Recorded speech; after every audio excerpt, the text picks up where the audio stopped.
What is up, my friends? You are very welcome along to Thursday night's late night agenda, where we still await Liverpool's first signing of this summer's transfer window. Appreciate you all being in, and to kick us off, Mark's already put in the first super chat of the night, so we might as well start with that one. And over-promise and under-deliver. Who am I? Yes. It's the exact opposite, Mark, of what they've promised, which is to under-promise and over-deliver, but they've done absolutely diddly squat with regards to summer incomings, and my frustration levels are going through the roof. I can't even hide it anymore. I said to the Discord group earlier on, it's getting to the point now where I'm almost concerned about streaming because I'm worried about what I might say, and I'm worried about landing myself in trouble. That's how angry I feel right now. It's really one of those really depressing, frustrating summer windows that just adds to your frustration and anger at the club. There's no other way to put it. To see other people out there talking about we're trying and oh my god, like read the room. Do you know? I mean, I know some people need to apologise on the club's behalf, but God almighty, lad, grow a backbone. You know, say it like it is. Thank you for that message, by the way, as well, mate. So FSG are short $150 million for the Boston Celtic. What was their transfer budget? Best wishes, love you guys. So, I haven't got a clue about the Boston Celtics. Honestly, I've not paid any attention to that. I'm solely focused on trying to steer the conversation to make sure that our business is at least considered. Because one thing that confuses me is, what has everybody been doing at the club? Like the transfer committee, the sporting director, sincerely, no joke, what have they been doing? So if you haven't sorted a Trent or Virgil or Mo extension, you haven't signed anyone. So we've sold some players. So we brought in people to sell players. How are these people still even in a job? In no other industry could you come in and do nothing and be lauded by your owners for it. It's mental. Jack, thank you. I really needed a bit of this, lads. And honestly, thank you, Jack, for this. Because people keep telling me about the Zooby Zooby Doo video and how I'm being absolutely slaughtered on Twitter for it and whatever. Like, really, I don't care about that because I don't see it. But also, if that's where you're venting your frustrations as a Liverpool fan right now, I think you've got bigger problems, because I'm always happy for people to be talking about me in any way, shape or form, but instead of getting angry at me, how about turning those angers towards the owners, who are the ones who are shafting everybody? It's quite... Look, I've seen some other content creators get a bit of grief online today as well, and understandably, if I'm being honest with you, based off what I've seen attributed to these people, I don't get it. Like, how can you be a Liverpool fan now, whether you're a journalist, a podcaster, a TikToker, a YouTuber, a fella or lady sitting at home? How can you be a Liverpool fan now and not be angry? Removing any of the context of content making or anything like that, just as a fan, nothing else, how can you be happy or accept what we're seeing in this window? Right, so look, let's go through a few bits and pieces. So it looks like I've tried to say all summer, the Coop Miners story is, to us, has been nonsense. It's always been Juventus that have been pushing there. Fabrizio Romano earlier on today said Juventus have now improved their proposal for tying Coop Miners as Atlanta rejected a 50 plus 5 million add-on package. New bid is worth about 57 million all in, 52 up front and 57 in add-ons, and Coop Miners is waiting to see if he gets the nod to make that move. Gasparini is talking about basically being blackmailed in some way, shape or form to get rid of him or to have to sell him. So that's another one that we can put off the list. And you can rest assured as well, if they lose Coop Miners, they ain't going to lose Ederson as well in the same window. So we won't see Liverpool go in and visit that one, because they'll get a flat no from Atalanta, and rightly so. So that moves us, I guess, towards the Gonzalo INACIO conversation. But before I talk about that, I want to get Stevie Boy's comment up. Thank you, mate. So I'm going to give context to what Stevie's saying here, because he certainly doesn't mean this as in a threatening manner to the manager. But he said, I feel Slot is a dead man walking. Don't see this working out, especially with Edwards and Hughes in charge. I don't see him being there in 18 months. I've warned about this as well, Stevie boy, because it isn't fair if this falls on Arne Slot. It's on the recruitment team and the owners to get this right and to get Slot ready and out there to play. And for all the excuse making and lies we've seen all summer, we've still yet to see any action. And the manager was promised signings, as you heard him say. He'd be amazed if they didn't get some in. Right now it's just heartbreaking. I know that probably sounds over the top, but I'm now probably 3 days into not having much sleep. My eyes are burning. My anger levels are going through the roof. And they're sitting over in Boston not giving a shit. Not about me, I mean. About in general, about the club. I'm convinced we're working on Adam Wharton, said Anthony Packer. I mean, is there any reason for being convinced or just hoping? Is that probably a fairer word, mate? Because I'd love us to be in for somebody, but you know the journalists are saying very unlikely that we do anything in this window with regards to a number 6 now. Although the journalists haven't exactly been very on the money this summer anyway. Matthew, how are you, my friend? Said, Craig, this gets even stranger by the minute.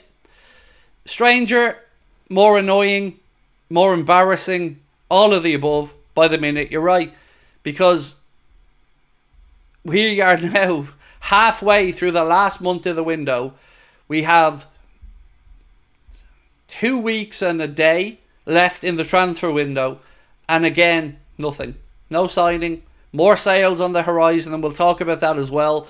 This stuff about Lucho has been particularly annoying all summer, because it feels like they want to kick Lucho out the door at this point, because Barcelona haven't made an offer, and all we're hearing about all summer is Liverpool, Diaz.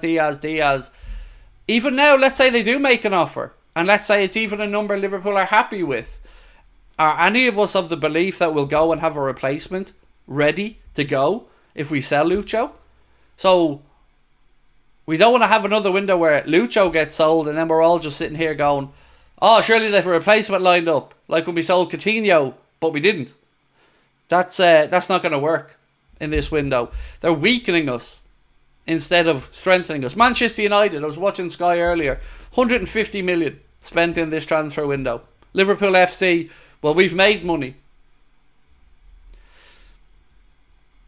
Hey Pat, we hate Man City, but how fun would it be to spend like them? We also never get to look forward to a new player. So Manchester City haven't even sold or spent that much this window, mate. They've sold Julian Alvarez. They've moved on the guy that came in from Leeds on loan. Well, he's gone out on loan again. He's talking about Ipswich, I should say, Calvin Phillips. Ederson didn't move on. Bernardo Silva's still there. It's and even when you're looking at people talking about who's going to win the Premier League, we're not even in a conversation with the likes of Carragher, Neville, BBC pundits, and you can't blame them. You know, this is normally be the point where I'd go, well, write us off at your peril, but who can blame them? You know, you see one club in this window looking to go win the league, and it's not us, it's Arsenal. David Massett said, I said back in June, no faith in Edwards and Hughes and Ward. Why didn't Klopp bring Edwards back if he was that good? I wish I had an answer on that one. And look, I'm not going to try and rewrite my own history, mate. I said I was very much behind Michael Edwards and trusting in him. Well, shame on me again. You know, every time I trust anybody at this football club in anything, you end up getting kicked in the guts. It's quite simply astonishing that you can make a big song and dance about bringing in this great recruitment team again and removing emotion from decision making and talking about contacts and the breadth of contacts between Edwards and Hughes that they have across Spanish, Portuguese, Italian football. And all Hughes has done so far is potentially sorted Bournemouth out with a good keeper on loan for a year. And I don't say that to attack Richard Hughes. I'm trying to be factual. That's literally, he's sold Carvalho and maybe is going to help Bournemouth out with a loan of a keeper that we'll buy in a year's time. And you've heard our manager say he's been on the phone every day with Richard Hughes. What have they been talking about? Like, it is incomprehensible to me that you cannot find a player to improve this team. Like, this isn't an all-conquering, we won it all team.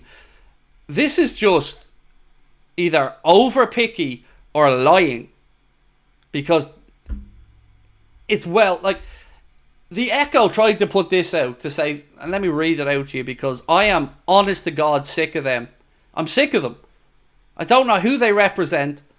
I don't care. I used to say I don't know any of the writers personally, but I don't care anymore because they're all at it. They're all just blowing smoke up the club's backside. This is what was written by the Liverpool Echo.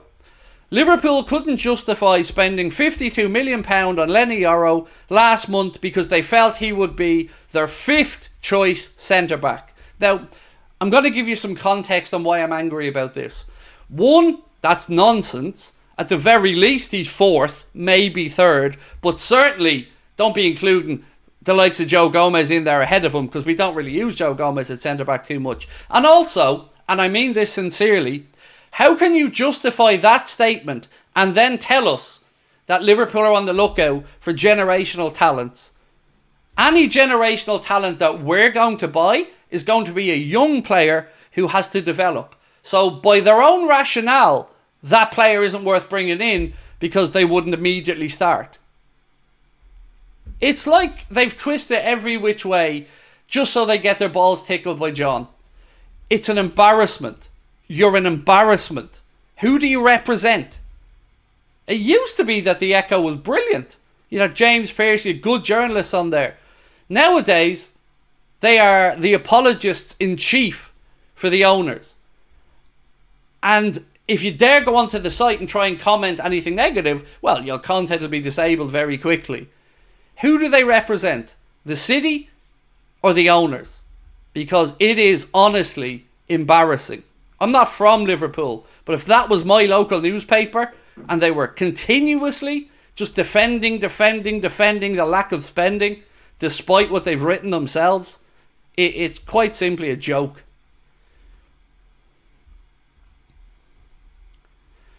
Brad, how are you, my man?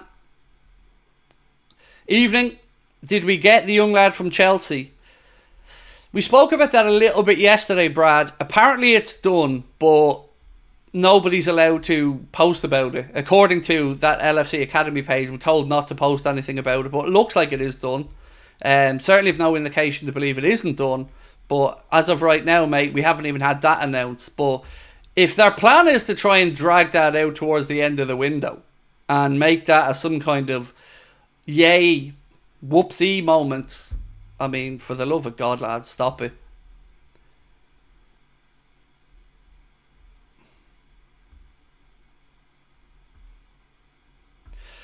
Dino said, Yaro no, but a keeper that doesn't even play for us next season, yes, make it make sense. I can make the keeper part make sense in its own individual perspective, but I can't argue with you about the other thing.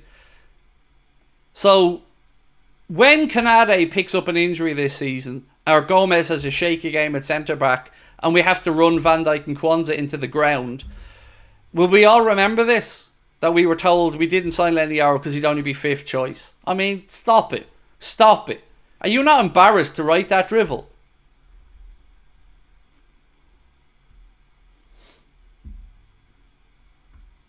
Money said we're constantly being lied to. Yes, we are. And look, I don't want to be right. This is the thing. I don't want to be right about the owners. I would love to be here now saying, oh God, those doubts were unfounded and fair play. But how can you?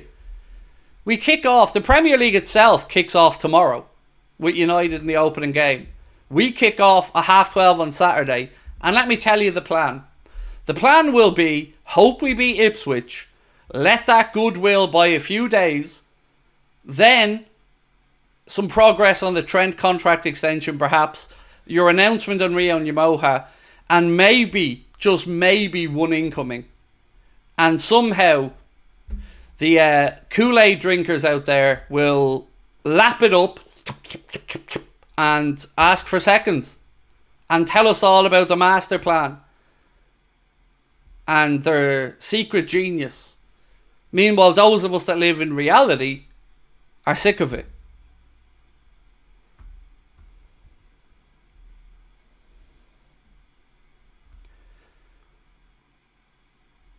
Like, does anybody have a reason, like, why we haven't done any business? Like, nobody can buy that we can't find players to improve. Like, how many years have you seen some version of it's basically impossible to improve this team, and to go out there and bring in players, it has to be a player that, one, will come in and improve straight away, but also has to be cheap and has to do everything above and beyond. Like, it has to be a miraculous sign. Like, it has to be the resurrection again for somebody to be signed, which is just horseshit. Like, are you trying to tell me we can't improve at centre-back or in midfield? And there isn't a player in the world that can do it? They're lying to us. They're manipulating us. And yet again, here we are. The beginning of a campaign, and all goodwill has gone out the window. Will said, FSG have always shown little ambition to progress and go for success. Klopp's hands were tied in the end, and I feel the same will happen with Arnett. So the question has to be then, what can we do? You know, rather than being those smart arses on Twitter that just go around mocking everybody, how about you do something proactive? Rather than mock me or somebody else, do something proactive and speak up. Because you don't get to complain then when the league falls apart or when we're 6th or 7th. Those people don't get to moan then. You had your chance to speak up and you bottled it because you were too busy mocking other people to actually pay attention. Do you remember the phrase that's touted so many times over the course of history, that all it takes for evil to succeed is good people or good men to do nothing? Now, it's a stretch for me to equate that to FSG, but basically my version of that would be, all it takes for these guys to do this over and over and over again is no response from the fan base. If you don't speak up and have your voice heard, they're going to just continuously rinse and repeat over and over and over and keep buying up more stuff, and their focus on Liverpool will be watered down. They're absent owners. Now they're absent owners who won't even make us competitive and lied to us again. They'll say they didn't lie because they didn't say anything. Why bring in a recruitment team? What's the point? Give me the phone, or anyone in the chat. They could have done it. Like, we can all not make signings. It doesn't take a genius not to make signings.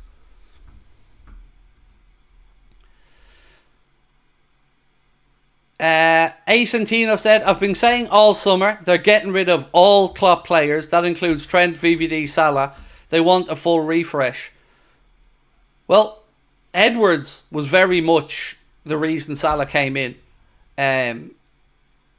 If I remember correctly, it was Edwards and the recruitment team pushing Klopp to look at him instead of Julian Brandt. But even at that, we're going to let Salah walk out the door for free rather than bring in some money for him. Roy said, did you see Machin? Absolutely shocking. So, yes, I did.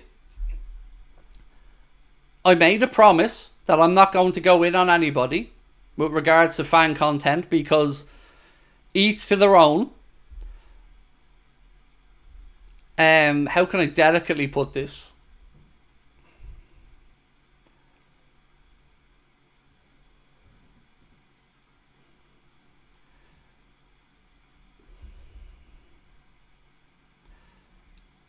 Please keep saying the same stuff, because it's helping my cause.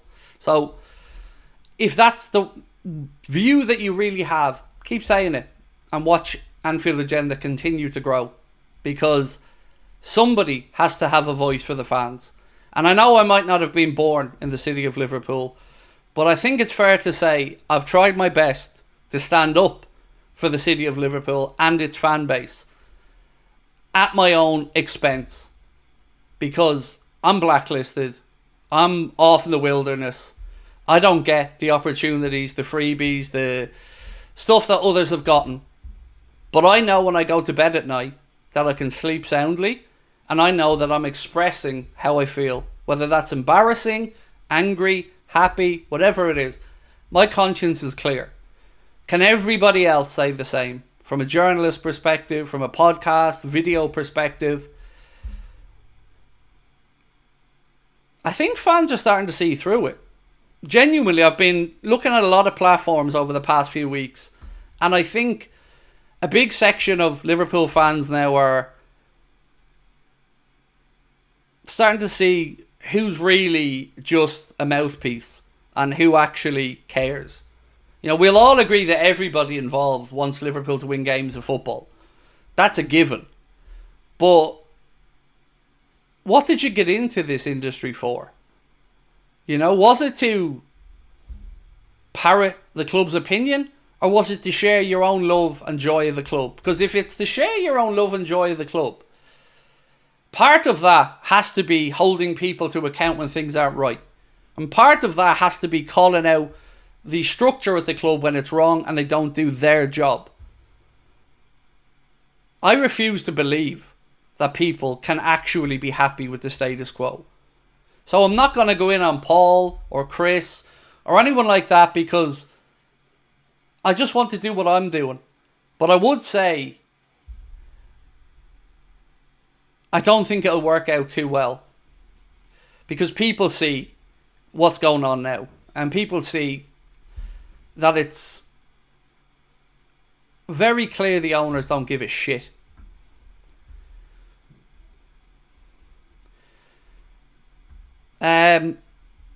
Sam said, Hughes not watch us last season with all the injuries. They're gonna. Did you not get the word, Sam? They're gonna magically go away now, because all those injury-prone players had 3 weeks holidays now. So, you know, it's all washed away. All that fatigue is gone now. They're all fresh as daisies and ready to go and won't be picking up any injuries. Just joined. Is DIAZ going? Shout out to Siobhan, said Scott Foreman. Thank you, Scott, for your super chat. Is he going? If Barca come up with the money, potentially yes. And it feels like they're going to try something. I think Anfield Sector kind of nailed it. Connor sent me a screenshot of a post from Anfield Sector that said, honestly, I'm not ready for the 2 weeks of Barcelona wasting our time for no reason, because that's what will happen, or they'll make an insulting offer and lean on Lucho to push for the move. Feels like that's about right. And you can't paint it as a win if we keep him, because this again is just my personal opinion. I'm not trying to say I've heard this from anyone. I'm owning this statement. But it's felt to me like one of two things is happening with Lucho. Either he's unsettled or the club want rid of him. Because I cannot explain the narrative all summer about Lucho when nobody's made a bid. But there's always been this narrative that he's for sale for a certain number. Never seen it about Gakpo, but always seen it about DIAZ, who had a very good Copa America, who's had a good pre-season when we've seen him.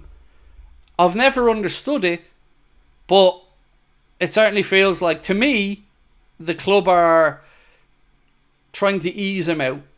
So Pepe Sierra said that Liverpool are potentially going to sit down and talk about a new deal. I don't really buy that either. Because if you're Liverpool right now and he's got 3 years to go on his deal, why would you give a player a huge increase? You'd wait at least another 6 months to a year before you do that. And if he says no at that point, then you look to sell him. So I don't believe that part of it either. But what we can't allow to happen is Lucho to be sold and then us still to have nobody. Because then you've got rid of Carvalho, you've got rid of Lucho, Salah's gone in a year's time. And this stuff about Trent's contract negotiations won't be played out in public because Trent wants to respect his boyhood club. Fair, totally understandable. But we all know that Trent and his agent have the club over a barrel right now. And I'm not blaming Trent on that. This is just the way it has unfolded. And the longer he's waited, the stronger his hand has gotten in these negotiations. So one of two things happens. Either Liverpool pay him a very, very, very significant amount of money, or he ends up going to Real Madrid on a free at the end of the season.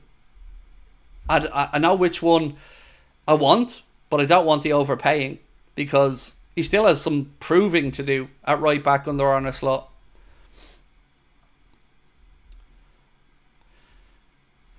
Hairline Harry said, Ben Foster said there's no way Trent and VVD have got to 1 year left and not had talks. He reckons they have had talks but don't want to sign the new contract.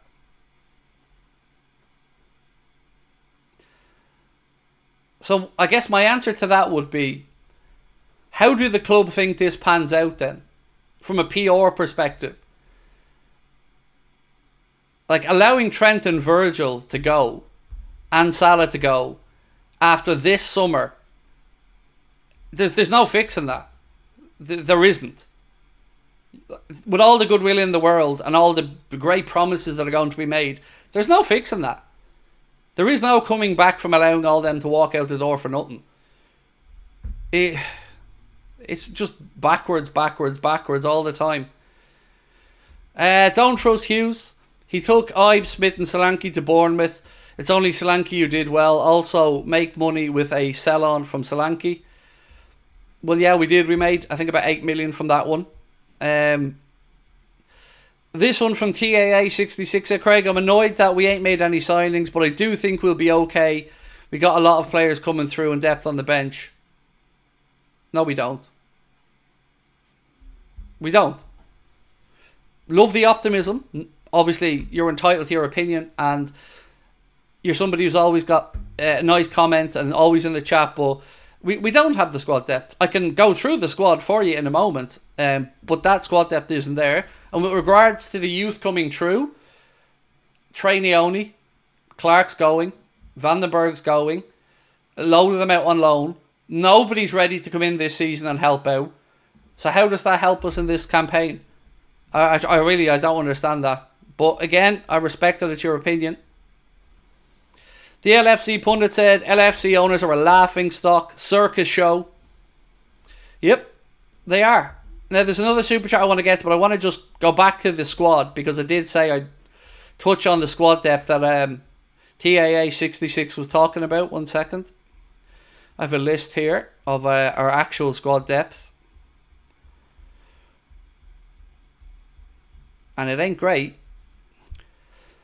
So, here's Liverpool's squad. In goal, Alisson and Kelleher. If Kelleher stays, we're good there. Right-sided centre-back, Kwanzaa and Kanade. Well, that means we've got one dependable one in Kwanzaa, because Kanade is always going to pick up an injury. So we're already down there. Left centre-back, VVD and Gomez. And we don't even think of Gomez as a centre-back as fans anymore. We think of him more as a full-back. So that's your centre-back depth that doesn't exist. At right back, Trent and Bradley. Yep, I think that's fair if Trent signs a new deal. At left back, Robertson and Jimicus. One is getting to the end of his career and has a point to prove after a disappointing campaign, and the other one isn't good enough, which we've seen over the course of his time at the club. Into midfield, holding position, Gravenberch, Endo, Bojcetic. One of them is going to go out on loan. One of them has already been told by the manager that he isn't good enough for his system. And the other one is untested in the anchor role, but could do a job in Gravenberch. Right side of midfield, Elliot Szoboszlai, happy enough with that. Left side, McAllister and Jones and Bobby Clark. Clark's being sold. Jones isn't good enough. McAllister obviously is amazing. Up top, Diaz and Gakpo. Club are looking to sell Diaz by the looks of it. Núñez and Jota through the centre. One of them is injury prone and the other one has a lot to prove this season. On the right side, Salah and Doak. Doak will go out on loan, and Salah is in the last year of his contract, and in all honesty, he's probably going to drift through the second part of the season. There is no squad depth. I'm sorry. If you want to see squad depth, look at some of the other clubs.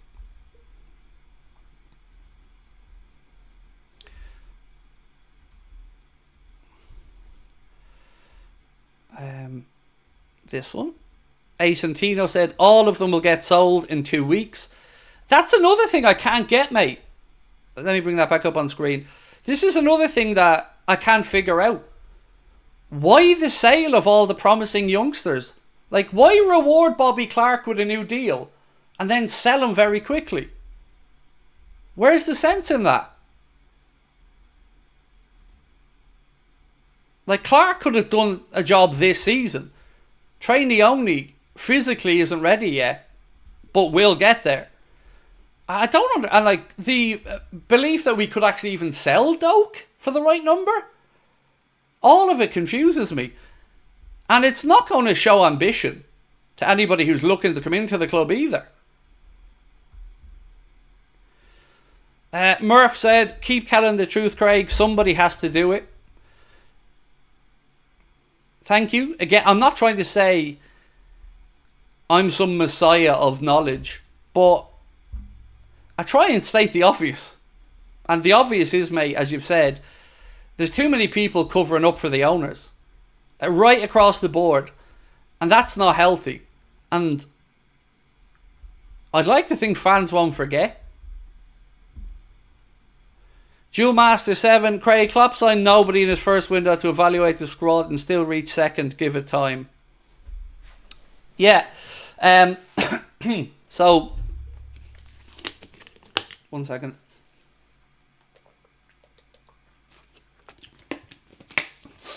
Where do we put the trophy for second place?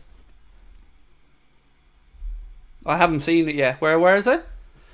And also, he's Jurgen Klopp. Slot ain't Jurgen Klopp yet. So, no, I'm not going to give it time because I've already given it time. We've already given it the assessment time and the club have done nothing. So, again, mental gymnastics there to try and somehow justify second being good enough, which it isn't. I don't get it. Like, how is second good enough? Even allowing, like, my brain said Klopp didn't do anything, got us the second without signing. Imagine if he had brought one or two in, that might have won us the league. That's how I would think most rational people would think. Will said, what other club gets a new manager and doesn't back them with new players? Only teams with greedy owners.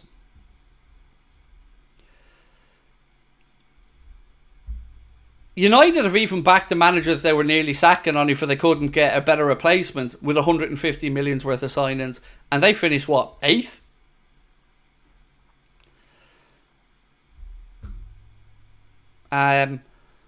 Meanwhile, we're flirting with maybe dropping out of the Champions League places if we have a particularly tough season. FSG is like Mr. Krabs, money, money, money, joke. The worst thing that happened to Slot was Klopp singing his name. No. I'm sorry, but I think that was a wonderful gesture from Jurgen. The worst thing that happened to Slot is over in Boston. Because, again, if you give somebody the tools to do their job and they fail, that's on them. But if you don't give them the tools to do their job and you're setting them up for almost guaranteed failure, that's not on them, mate. That's on the owners. So, I disagree. I thought it was a very classy thing for a club to do. And it won the fans around to earn a slot. Again, you'd hope, as our friend said a minute ago, what other new manager will come into a football club and not get any backing when he's told you that he needs it? Because remember, Arne Slot identified that Liverpool are in need of a number 6. That's not even debatable. So he's identified and told the recruitment team he needs a 6. They went and shit the bed on it.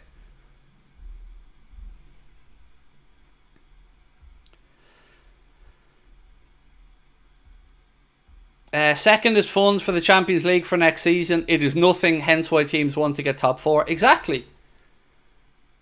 And the ambition should be to win. Look, we're talking about the most successful club in the history of English football. Why are we dropping the bar down to 3rd or 4th? Why is that at all even acceptable? David Massett said, we're a very loyal fan base. It's time for a demonstration against FSG. you'll never walk alone. Yes, definitely a patient fan base, mate. I would say that, but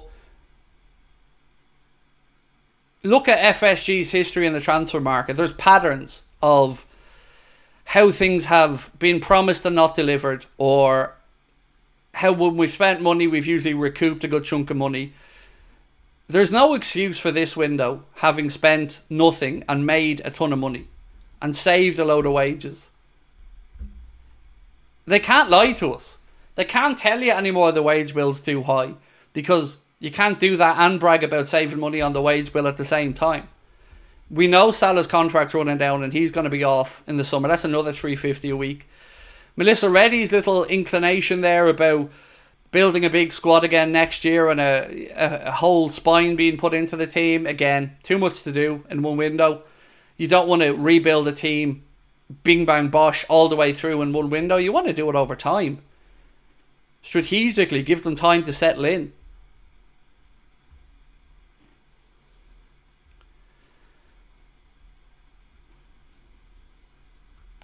Gary King, how are you, Gary? Said, young players gone, disgraceful. Great last season. Yes. So if you look back, Gary, to when we kind of fell away out of the title race, ironically, it was when the senior players came back into the team.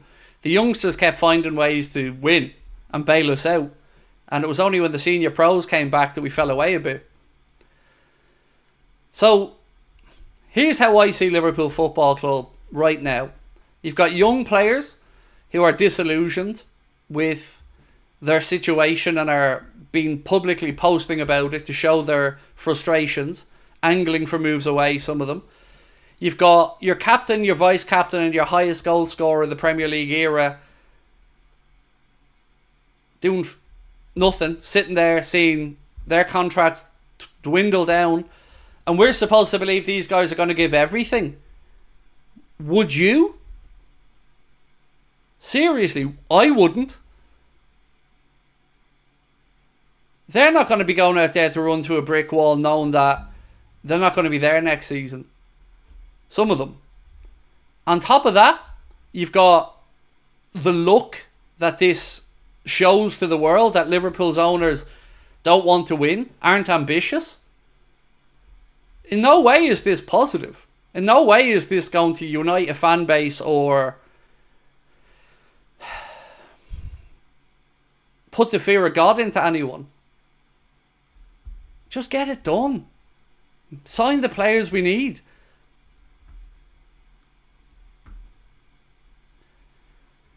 Benjamin, I think this is a lot of us, mate, said, I keep waking up every morning hoping we've made some moves, but my God, this is frustrating. My wife is Samoan and she is engrossed in this window. I'll give you a little snapshot of my life, Benjamin. Sorry, I didn't bring that up on screen. I'll give you a little snapshot of my life. My wife turned around to me this morning at 8:15 when she was getting up to see me still playing solitaire on my phone because I can't sleep. Because I'm absolutely at a loss to figure out what FSG's aim is here. What the end goal is. How they think that people will be fooled into believing that we've tried or even have a plan. Because plan A didn't work and now plan B is to throw your hands up in the air and do nothing.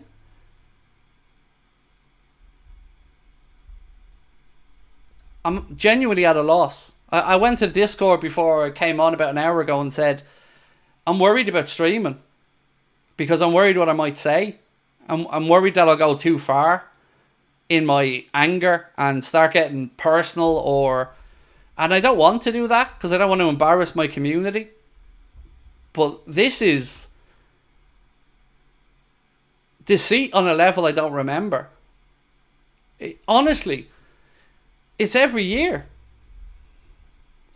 Nick said, we've a saying here in America, make chicken salad out of chicken shit. Is this a case of our owners making our show's worth before financial backing? Cheers from Illinois. No, because he's not in charge of the transfers. Edwards and Hughes are. We were told this, that's why the whole head coach thing came about. So what again I found there, Nick, is we're all trying to justify it somehow. And some people find something that they cling on to try to justify it, to help themselves, you know, to save their own sanity. I can't get to that place, man. I can't find that peace or that personal disillusionment. I mean that in a good way, by the way, to give myself any peace. All I want to do now is just punch a hole in the computer screen. Because there's nothing worse than feeling helpless. You know? Like, the thing that you love is like falling away, crumbling unnecessarily. And crumbling to me means not winning the league, or the Champions League, by the way. I don't give a shit about seconds, thirds, fourths. We've had too many seconds, too many runners-up medals in Champions League, in Premier League history. What good is getting 97 points and finishing second? You might as well have won the league with 73 points, because history won't care. Second isn't good enough. And it shouldn't be for anybody. Especially when we're not asking for a 300 million quid window. We're asking for what everybody acknowledged before the window was needed. A midfielder, a defender, and maybe a forward. So now we're being spun the yarn that, well, impossible. Can't find anyone. It was Zubamendi or nobody. So does that mean next summer a player is suddenly going to drop down from heaven or sprout up out of the ground that's good enough? Again, not fooling anybody with this crap. I would understand if we were just a business. It is not. They knew what they were buying. The club is meant to compete and win. Spend money to win. Even if you look at it as a business, they've had unbelievable growth of their asset. Like, unbelievable amounts of money made on the value of the club. And success would only increase that. And success in this case is probably a net spend in this window of 70 or 80 million. From a turnover of what? 750 million? Something like that? How is that not possible? It is possible. It only isn't possible because the owners don't want to spend the money.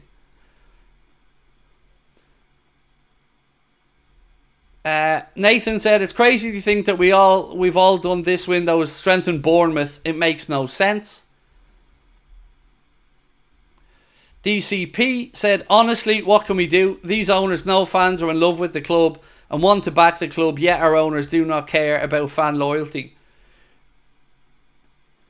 Do you remember that video of Andy Tate that was doing the rounds last season when he kind of just lost hope with United, their ownership, the direction the club was heading in? I remember watching that video at the time, and whilst other people were mocking, I said, no, that's genuine pain I can see on Andy's face. And that's how I feel right now. Like, we're helpless. We're at the behest of these complete chancers. Like, say what you want about Real Madrid and Barcelona, but as I've said many times, at least their fans can get rid of the president. At least Florentino Perez can be voted out if he doesn't deliver. Or Juan Laporta can be voted out if he doesn't deliver.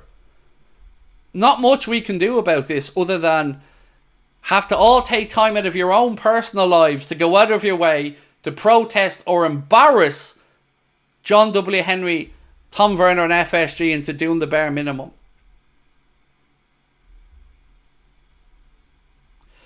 Benjamin said, I can't sleep. I'm on X, which I don't like. I think what hurts most is I see trends with Klopp's work and the team and kids being destroyed.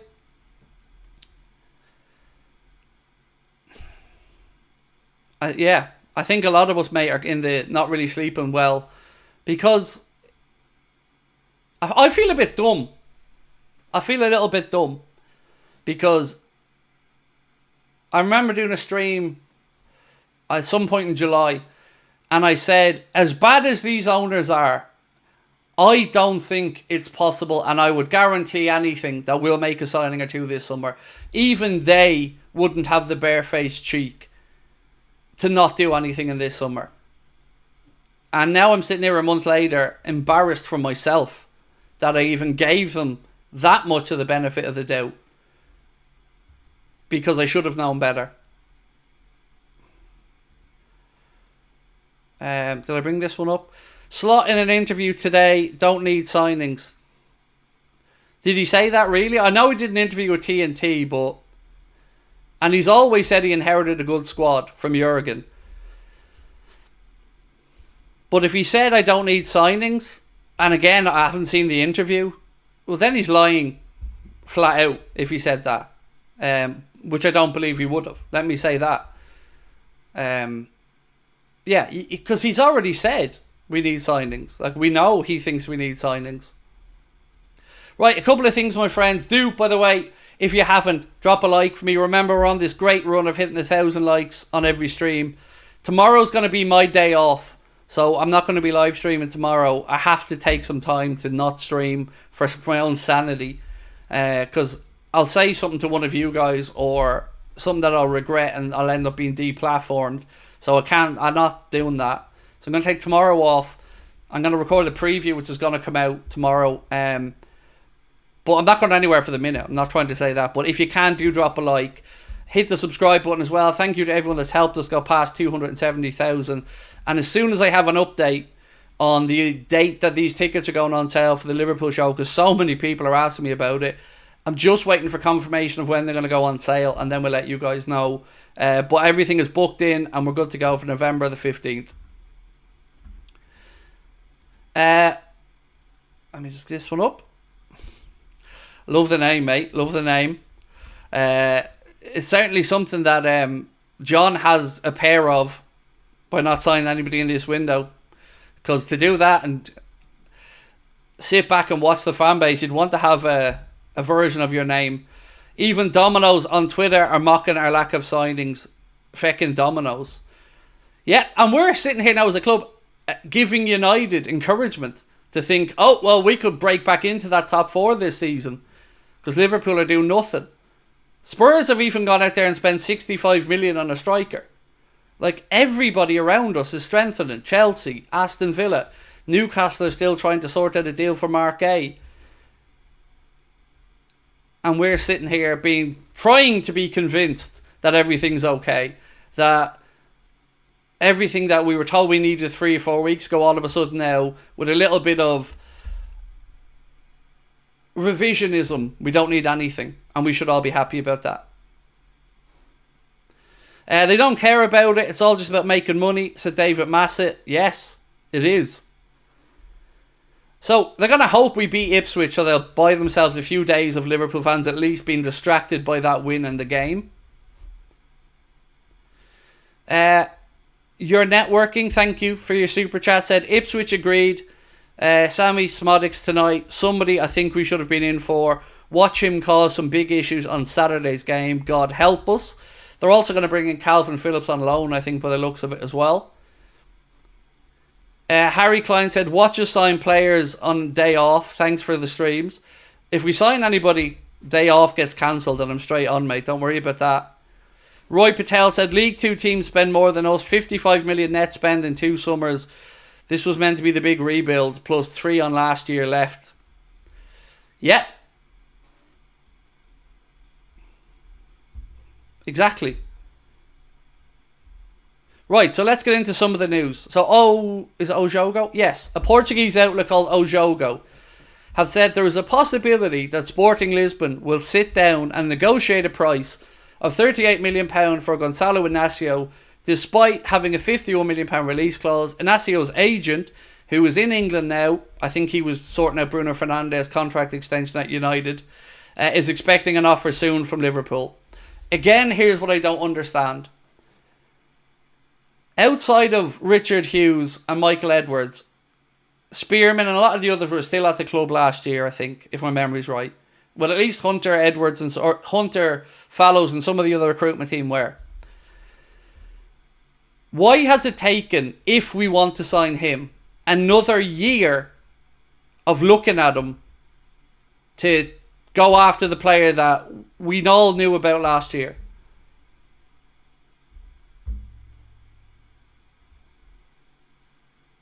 I'm astonished.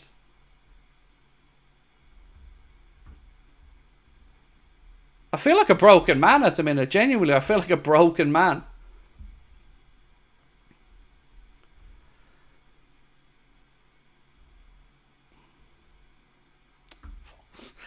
Liverpool have been offered the chance to sign Marco Verratti before the end of the summer transfer window. Yeah, pass.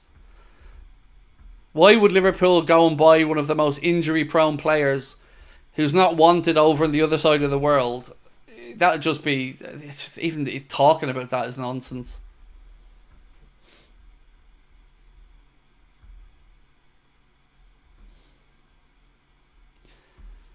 Justin cleverly said, INACIO is not coming.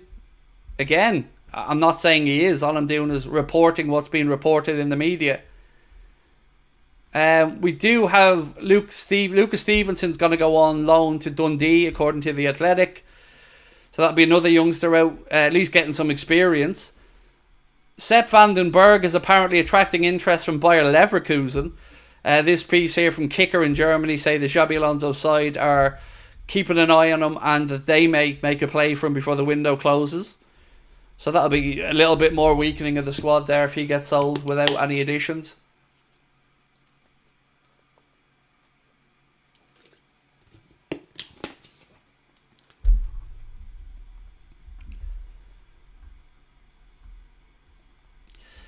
James, you said, Craig, hang in there, go for a good walk tonight and take a break tomorrow, and we've got you.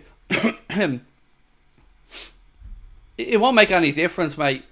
I have to take tomorrow off anyway, just because I need the mental break, but it's not going to change that. Like, whether I stream or don't stream, I'm still going to be the same level of frustrated and angry. At least we're going to get a distraction for a few hours on Saturday afternoon when we take on Ipswich.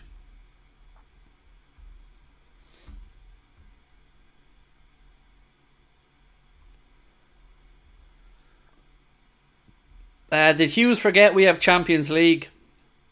I think everybody's forgotten at the club.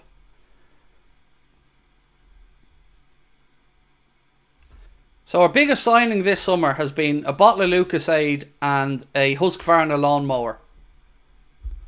And that's been it. That's been the summer. It's been such a weird, fucked up summer that we haven't even had a chance yet to see the third kit released. It really just feels like he's over in Boston going, I just don't care anymore. Just alert me when the club's value starts to go down. Feels like where he's at. What time is kick-off on Saturday? The best one. 12:30. What a wonderful start to the season. 12:30 kick-off and Stuart Atwell on VAR. It's going to be a beautiful afternoon, that. Matthew said, Liverpool should be better than this. It's pathetic. Yes.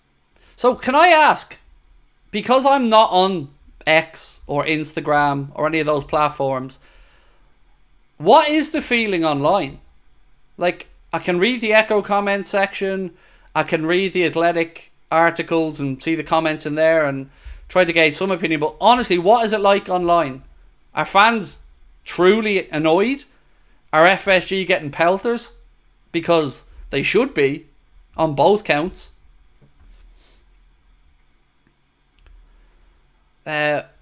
Mark, 1 second, bro. What's Kone like? Okay, injury prone, and not up to the task. Manu Kone wouldn't be improving the midfield, in my opinion.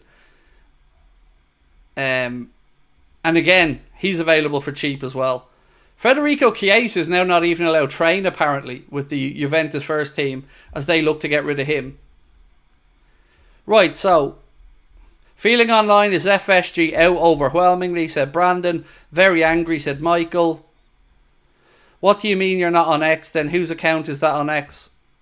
So Anfield Agenda is on these platforms, but I don't have the logins or sign in to any of Anfield Agenda social media accounts because I don't want them. So if you're seeing a post, it's Connor. On any platform, it's Connor. I don't have the logins because I don't want them. So yes, I'm not on social media. Literally, my phone doesn't have a single social media app on it outside of YouTube Studio. I get my online interactions here with you guys. Craig, everyone is fuming. Said chemo. At least you're not sleeping on the couch. Most people with a brain are going mad. Said Shaba. I mean, I struggle to see how anybody could be content.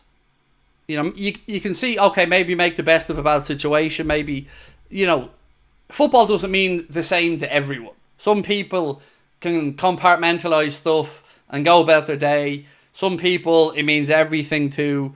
I'm one of them saddos where football means way too much to me. And I wish I could compartmentalize it, but I can't.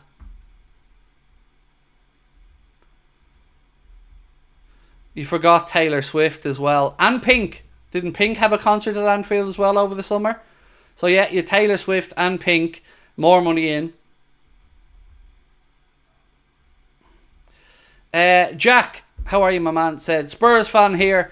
Having a tight owner is tough. It is. It is. And look, Levy has been a mixed bag. But at least he delivered you that stadium. You know? And has gone out and paid the 65 million release clause for Solanke.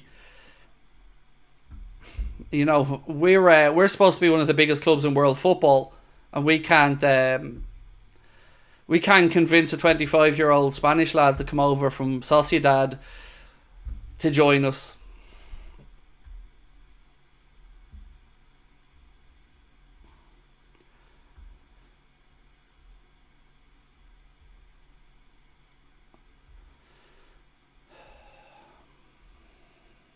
Another day gone by without training. Excuse me. Let me read Shay's comment again.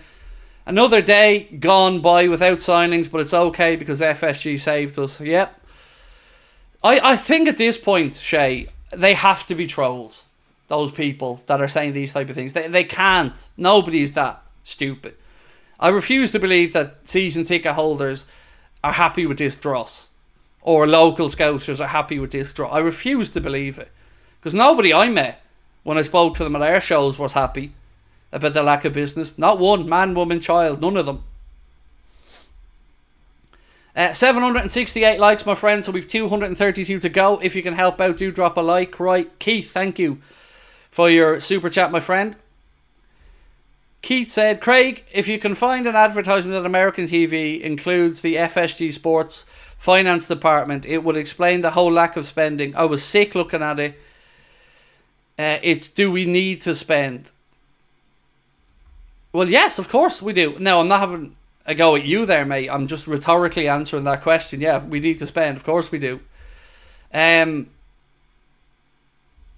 my only, I guess, knowledge of how they're viewed in America is the interactions that I have with, you know, the likes of Liz, Brian, Mike, Devon and others who I know from the United States or Canada that are in the Discord and chat.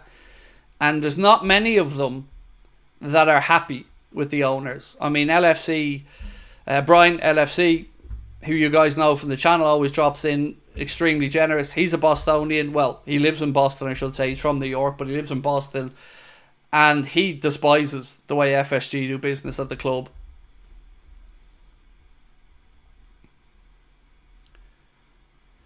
Has John met Arne? If he hasn't, says it all. I would imagine he had to have, surely. When we were over in the States, I would imagine he had to have met him.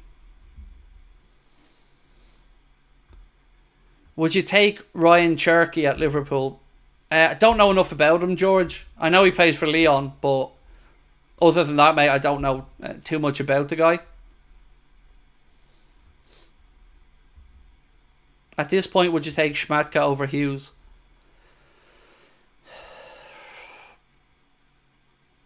I take anyone who get us the signings we need, whether that's Hughes, Klopp, Schmadtke, Edwards, you, me, John from down the road. It doesn't matter. Like, how is your job to be a sporting director of a football club in a transfer window and you've done nothing? In your first one, so it's Arne Slot's first window as the manager. It's the big welcome back Michael Edwards. It's here's a new sporting director, Richard Hughes, who we were assured is up to the task and Michael Edwards has full faith in. And the very first deal we shit the bed on. Now, again, you can say the player changed his mind. Well and good. But left it too long to allow him to change his mind and no plan B after all this time. At this point, I'm thinking, do you remember Dolly the sheep that was cloned? First cloned sheep, I believe. At this point, I'm thinking maybe we ask Graham Souness to pop into the lab and they can, clone a little Graham Souness. Test tube baby.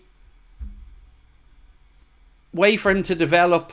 And maybe in 17, 18, 19 years, we'll have somebody who they might think is good enough to play in defensive midfield or in midfield for Liverpool.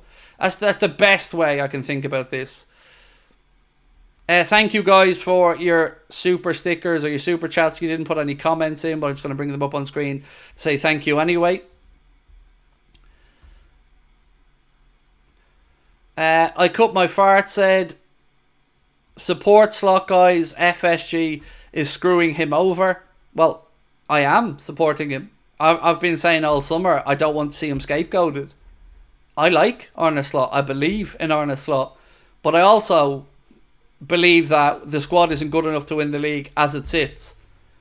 And he believes in that as well because he's already spoke about the fact we need reinforcements.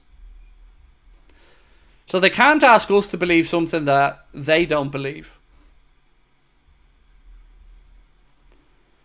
Everyone do everything in their power to get those cheap bar stewards out of our club. Protest and chant FSG for the whole 90 minutes for every game. See, I wouldn't encourage that because it would impact the players. A protest is a very tricky thing because you always want to support the lads on the pitch and the manager, and you don't want to have a toxic negative environment inside the stadium on a match day. So it is a difficult thing to get right. For me, what I've seen work over the years has always been the campaigns of bombarding sponsors' emails and stepping up the embarrassment levels for FSG. Because remember, their reputation is important to them. They're not going to want to have headlines around the world that their prized asset, Liverpool fans are revolting and want them out. That's not going to go down well. So that's the best thing I think we can do, is to continue to be active online, be loud, change your profile images, just speak up and be, how do I say this?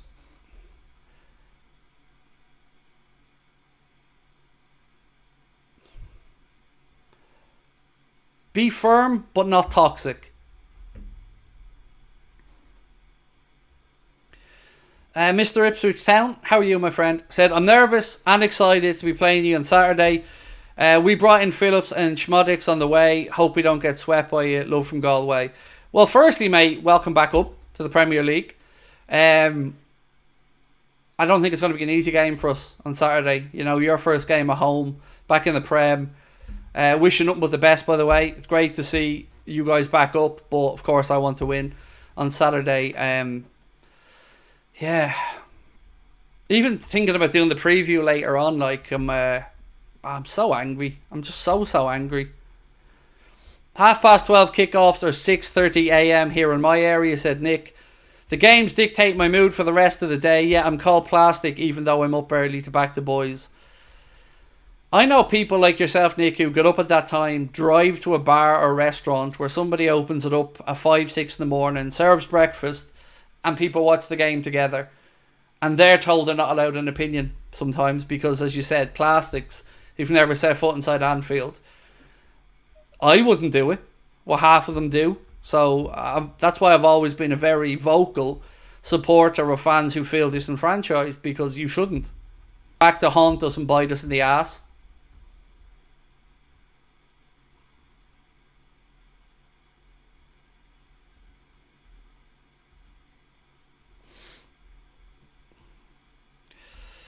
So imagine calling yourself Catholic Zach and then coming in and saying people are cringe. Do you not get the hypocrisy of that? Professing to be a Catholic and a Christian and coming in and mocking people.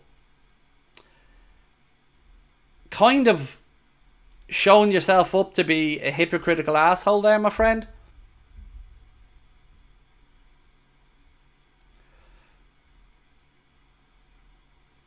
There's that internet dropping out again.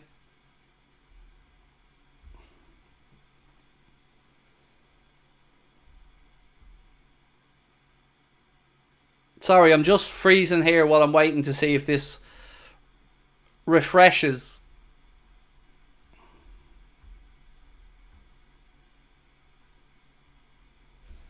Apologies. Again, I know how frustrating it is, guys. I'm sorry about that. Yeah, apologies. Sorry for the lagging. If we can, just drop a quick like while you're refreshing and lagging. Hit the like button. Yes, apologies on that one.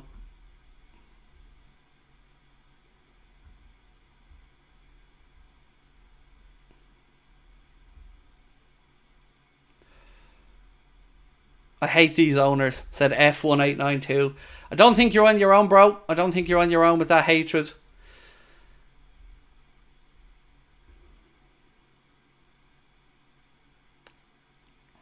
I'm just trying to think here if I've said that I'm FSG out at all this summer.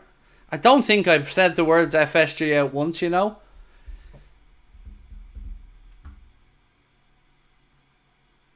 But I feel like a broken man, honestly.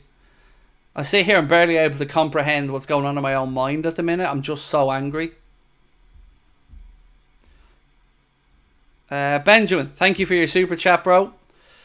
Said, it's interesting to know that the under-21s are now separate from the main squad. Maybe this is what the black and white pictures are from.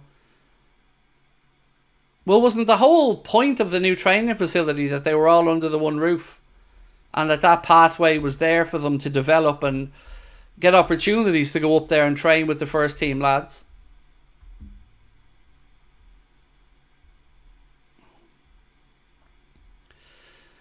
Yeah, you did. I don't think I did, LFC Pundit. I've said a lot of stuff, but I don't think I've uttered the words FSG out, mate. I don't think I have. And I think there's a reason for it. It's because I was trying to give them... Okay, how do I describe this to you? In going into this summer's transfer window, I didn't want to be that guy who was ranting and raving. I wanted to give them at least a chance to show that they'd backed a new coach. I've always said I'll never forgive them for the Super League, and there's no way back from it for me and them. I don't believe in them, and I never will. But I've also been mindful of what type of owners we might get if we sold. So I was hesitant to I've said it in the past, by the way, absolutely. But I think I'm getting to that point now where I'm getting back on that. Again, I've never said I haven't said it before. I said this summer. I've definitely said FSG out before. 100% said it. But now I think I'm ready to jump back on board that train and be more vocal about those words. Because it's at that level now where you're showing you don't care. And you can't pretend you do. There's always an excuse. Always an excuse. The market, COVID, wages. There's always an excuse. But never a solution. Never.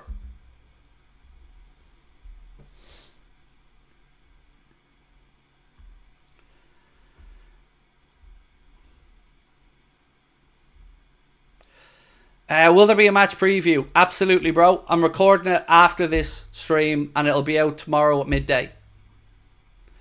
Right, anyway, more stuff I have to run back through.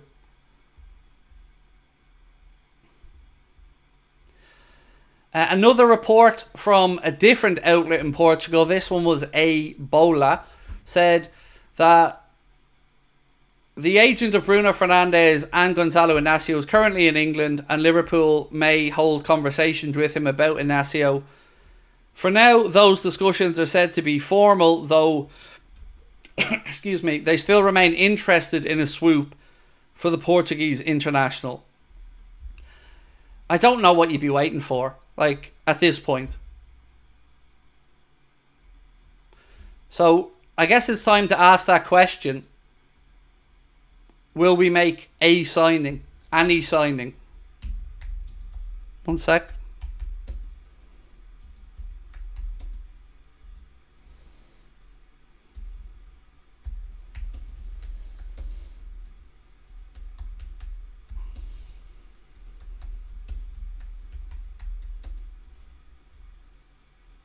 One sec, folks.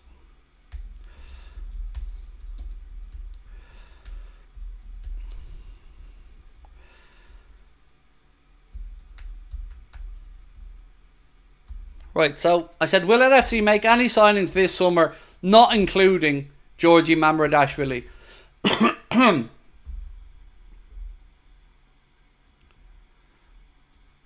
Just joined. What is the problem today?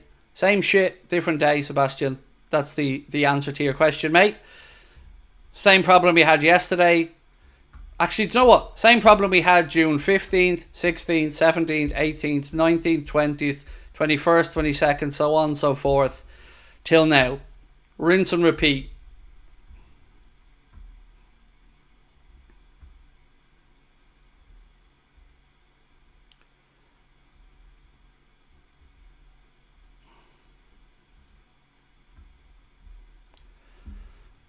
What's this from Mark?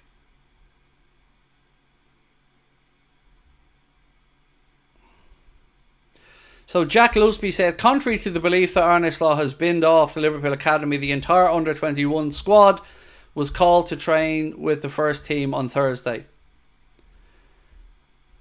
Cool. Was any of them anyone called about a signing, maybe, or anything? No. So let's leave that poll running. Omar, thank you for your super chat, my friend. 1 second. You know it's bad when United fans are sending in £20 super chats, but thank you. $20 super chats, Omar. So Craig, United fan here, just want to show respect to your work ethic, love for your club and thickness of your skin to ignore the trolls. Here's to you, and respectfully will watch your channel after losses and failures. Look, I expect that, mate. You know, I enjoy a good meltdown of an opposition fan or fan channel host as well. We all do. It's part of the fun. And the trolling stuff used to really get to me, Omar. Like, really, it used to really hurt me. But this is why the live shows have been a big change for me. Because I got to go to the city of Liverpool and meet hundreds of people who support what we're doing and don't think that I'm an embarrassment. But I've always said the same thing as well. I understand how anybody can see a clip of me or anybody and come to a judgment about us. I get it. It's human nature. I've done it as well. But what I always appreciate is when people give us a chance, or people come up to me after one of the live shows and say, I used to think you were an asshole, but then I watched the streams and I seen that actually those are just snapshots of moments in time where, yeah, of course I can be a lunatic. Like, take that Zooby-Doo stuff, right? That I personally share it all day long, don't care. Not more power to you. But I find it weird that the thought process is, look at this, it's his fault. Look at him, he's an embarrassment. When the truth behind the Zubamendi song was that, I think it was Riddock, Ben, posted it on Twitter. Connor shared it with me in, I thought it was a super chat, but he shared it with me in our WhatsApp, and I sang it out because I was in a good mood because it looked like we were about to sign Zubamendi. And somehow that's been used as a way to mock me again, keep mocking me, because you're doing my work for me. Here's the thing that these idiots don't realise. If you're somebody on Twitter that doesn't like me, your best action is to ignore me. Because if you share my stuff, all you're doing is making my life better. Because I don't care that you're mocking me, because you don't know me. But I do care that you're driving more traffic to our channel. So thanks for that. You know, if I want somebody to fail, I'm going to make sure that I don't highlight their work. Not make sure I share it and laugh at it, because there's no such thing as bad publicity. There isn't. So keep doing it, please. Same clowns that mocked me from day one. Keep doing it. Look at the top corner. Do I look bothered? I'm living the dream. And if I have to put up with a couple of assholes on X who never met me, laughing and sharing our stuff, keep doing it. Keep helping me, because you're saving me having to pay for marketing. So thank you for that. Craig, a boycott may be necessary, said Jonathan. It'll hurt us, the fans, but if we don't hit FSG where it hurts their wallet, they may never care. Exactly. The wallet, but the PR. You know, if you speak or look to anybody who's interacted or had a history with FSG, they don't like bad publicity. They are very protective of their brand. Billy Hogan said as much about Liverpool as well in the summer. It's important how we're viewed around the world. Well, these owners should be viewed as the charlatans, the penny pinchers, the cheapskates that they are, and the world should know about it. Fabi Rowler said, hopes that a European-British consortium takes over in the near future, but with a caveat this time that LFC is the sole concern. Boston boys, time is up. Yes, that would be great. I don't even care if they're from Europe, mate. A businessman or woman from India, Australia, New Zealand, Singapore, don't care. America, Ireland, Wales, doesn't matter. Somebody who wants to win. I don't want the club. You know, people seem to think it's only extremes that can happen. So you either get somebody who runs the club into the ground, or you get somebody who is a sugar daddy or an oil baron. There could be a middle ground where you've got somebody who actually just wants to win and enjoys the project and enjoys being part of it. Because imagine you're an owner, a billionaire in the world. Imagine being the one who just gets it right all the time at Liverpool, or the one who just again reconnects and says, this club is a sleeping giant that has had a couple of little wake-ups but not enough sustained, and you come in and you do what's needed. You very quickly become a hero, and very quickly that investment is going to look quite sound. But these owners, it's going to take something catastrophic for them to wake up.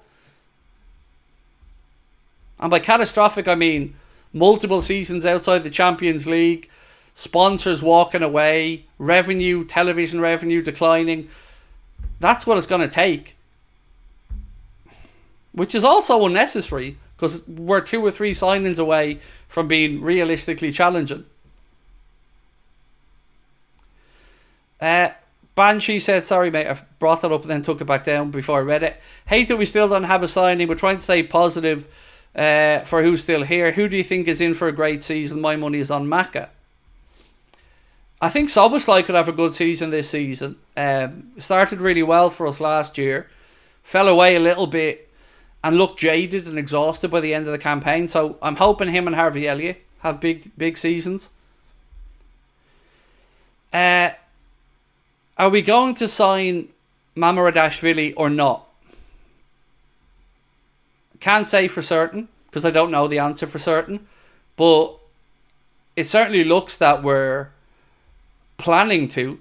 I don't know if we're playing hardball with Valencia because of their financial worries. You've seen the plans. Loan him to Bournemouth from Valencia, then we commit to buying him in 2025. So probably, but again, it still won't help us out this summer. It's good future planning, it is, but it won't help us out this summer. Warren Cadman, thank you, mate, for your super chat. Appreciate you. Ryan, how are you, bro? Said, support Slot, support the team, don't support the spoofers FSG. Was so excited for the season, now abject misery about the season ahead. FSG out. I'm with you. For the first time this summer, I believe, I'm saying FSG out. Because they've shown us again they don't care. And you can't lie your way out of this one. There's no media manipulation that's going to convince anybody. Remember those glorious couple of days where we thought Zubimendi was in the bag? Some of you were more cautious than some other of us, but some of us who thought it was in the bag. Do you remember that feeling of, we could realistically do this? And that was one potential signing of £51 million. And the fan base would have been chomping at the bit. You would have been buying Zubimendi away shirts to beat the band. How the mood has changed oh so quickly, because it feels like all of the good momentum and goodwill from the very promising pre-season and some of the performances has been washed away by the owner's cheapness again. Whilst looking us all in the eye and asking you to pay £80 or £125 for a jersey. And what you've said is right, Ryan. Of course you support the manager and the team. Absolutely. For those 90 minutes when the whistle blows, absolutely. But for every other goddamn hour and minute of the day, these owners should be told exactly what we think of them, which is not much.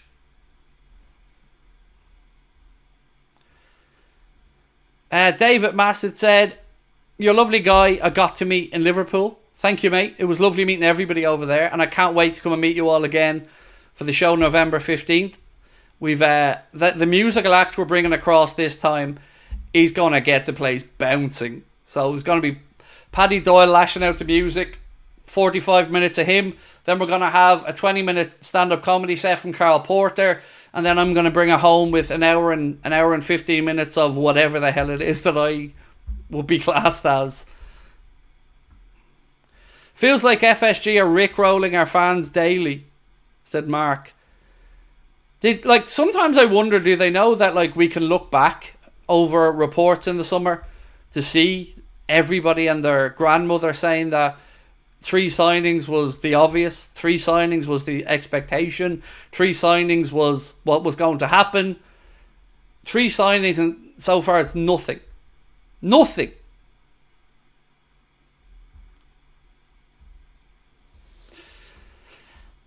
Dave Sharple said 2 tickets for me, please. It's going to be a case of they go on sale. We are definitely going to the theatre we were supposed to be in the last time. And when we sell out, if we sell out the theatre we're in, we're not going to the bigger one because I want a bouncing full room. So yeah, when they're gone, they're gone. There's going to be no, it's sold out and we've moved to the bigger one this time because I don't want to. I want to be in the room we were supposed to be in and I want to rock that place. And yeah, it's going to be great. I can't wait. And it's during an international break week as well, which helps get over the boredom, right, of that week. Craig, hope you're keeping well. I just left my job after 15 years painting and decorating to start my own business. Hopefully we sign someone soon. Do you know what, man? I'm so proud of you, Michael. Well in. Nothing better than backing yourself to succeed, mate. And do keep us updated with how you're getting on. But I wish you every success. Go make that money, bro. Go look after yourself and your family, mate. Well in. Right, so will Liverpool make any new signings this summer, not including the goalkeeper Georgi Mamardashvili? 63% so far saying no. God, that's depressing, isn't it? With 2 weeks left in the window. Kevin John said it before, tickets for me, mate. Look, I'm so happy to hear you guys are looking forward to it. Do you know what was amazing the last time? We had people that came to our Cardiff show. I think I looked at the numbers. I think it was 18 or 20 people that went to Cardiff, then bought tickets and came up to Liverpool 2 days later to see the show again and to come meet us again. Wow, that was amazing.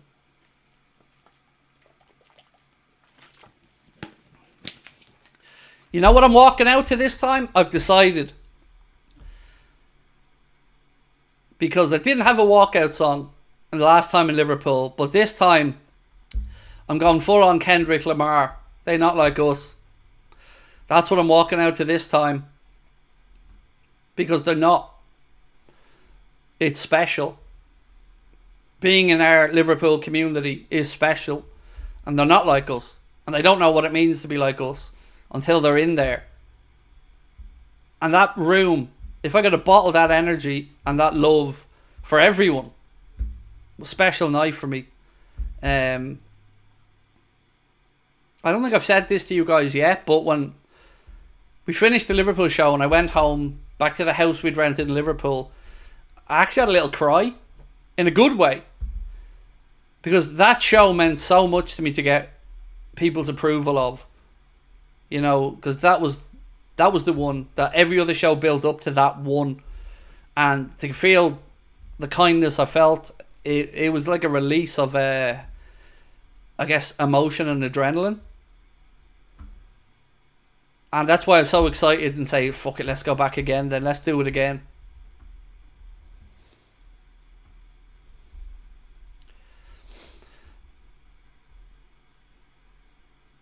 FSG bunch of clowns. We send John W. Henry out in the Tommy the Clown wig. Hopefully people get that reference.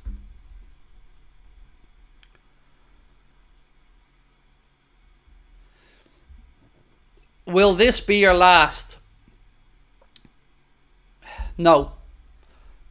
I'm going to address that actually, because I suppose I have to address that. I expected the Liverpool show to go okay and to feel like I survived it. So that's why it was no more shows.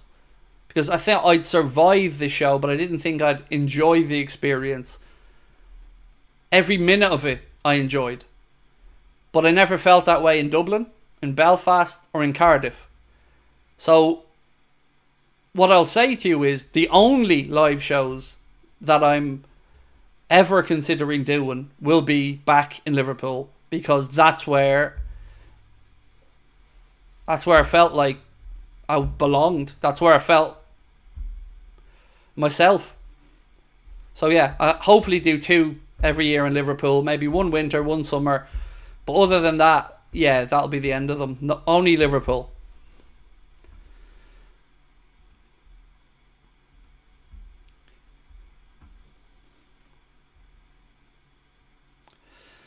Craig, have somebody record the evening for you so you can look back at it.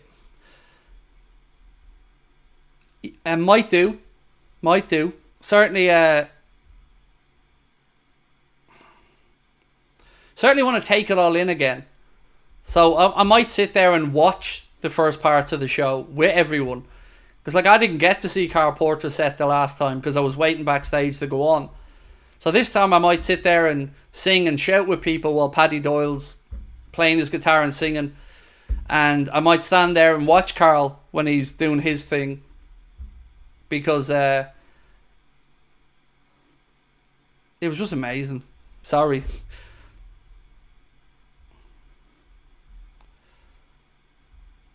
What was wrong with Dublin? So, I'm going to be honest with you. I say this as an Irish person. The fucking begrudgery towards our own at times can be insanity. So, Dublin, I think, home city, hopefully this, goes as I hope. And it was an okay show, don't get me wrong, but the energy in that room in Liverpool just stuck with me, man. It just... Even our numbers, like our podcast does much better in the UK than it does in Ireland. So if you look at podcast charts in Ireland, you'll see Redmen, the Anfield Rap, a few others kind of high up the charts consistently.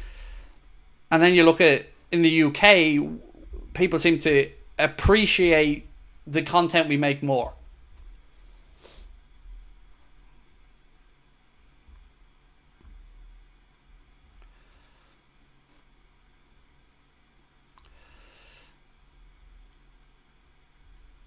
What's your top 3 prediction in the league this season? Arsenal, City, Liverpool. But I wouldn't be surprised to see us 5th either.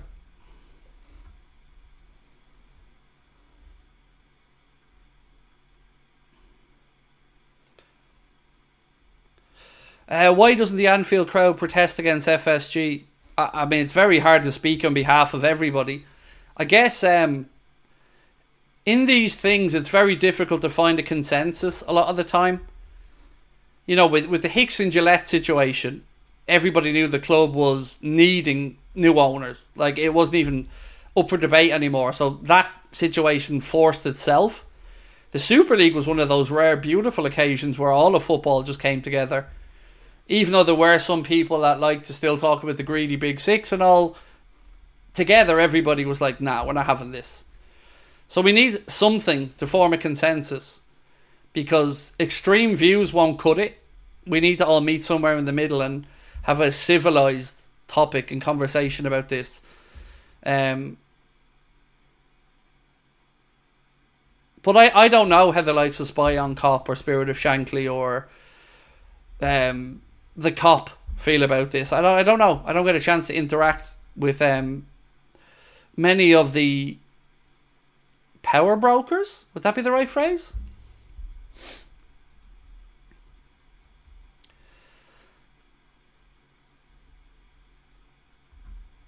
Ryan, let me get your super chat up, Ryan. 1 second. Said, was going to buy the away jersey down here in South Africa. They're not getting a cent from me until either FSG sell up or they invest heavily. I don't blame you, Ryan. Especially at the prices, mate.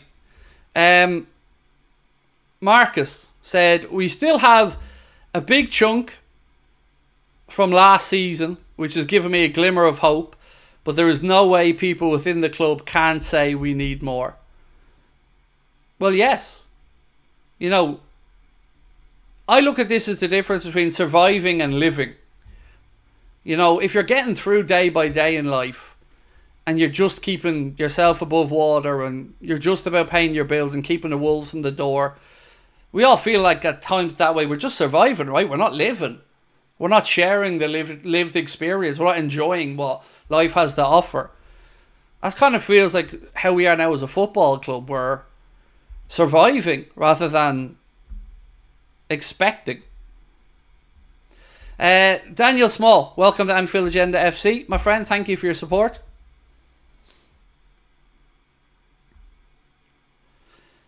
Tanya said bigger audience, perhaps, Craig. Oh, catchment wise, yes, 100%. And also going out in Dublin's expensive, let me say that as well. But even when it came to trolling, Tanya, when I was on X, all the trolling I got came from people that were Irish or people that were professing to be Scousers. I got very little from elsewhere, but loads from Irish people. Loads. Which, you know, isn't great.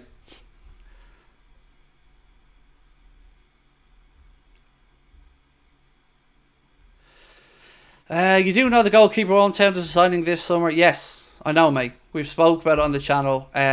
We'll put a cast iron agreement in that we have to buy him in 2025.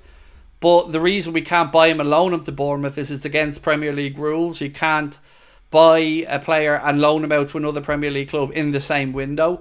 So that's what the kind of initial sticking point was, figuring out a way that maybe we can figure it out. So it looks like he'll go from Valencia on loan to Bournemouth for the season. We'll have a cast iron guarantee that we buy him for X amount at the end of that season, and then we figure out what happens. Colin said Shamrock Rovers to get European football. I knew they were playing. It was 0-0 or something last time I checked. I think Pats were they playing as well. I didn't keep an eye on the final results though, mate. So good. I hope a few of the Irish teams make it through to the group stages of the Europa Conference League. What happened to Neto? He went to Chelsea, signed for Chelsea for, was it about 63 all in, something like that? Or maybe that was Euro and it was 51. But either way, he gone and signed for Chelsea on a 7 or 8 year contract.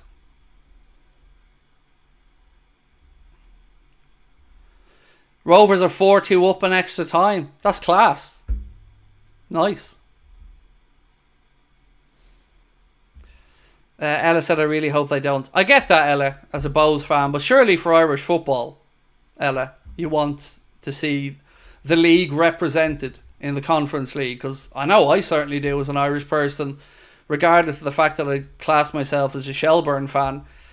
I'd love to see anybody from Ireland represented in the Conference League group stages. Would I take Vitinha?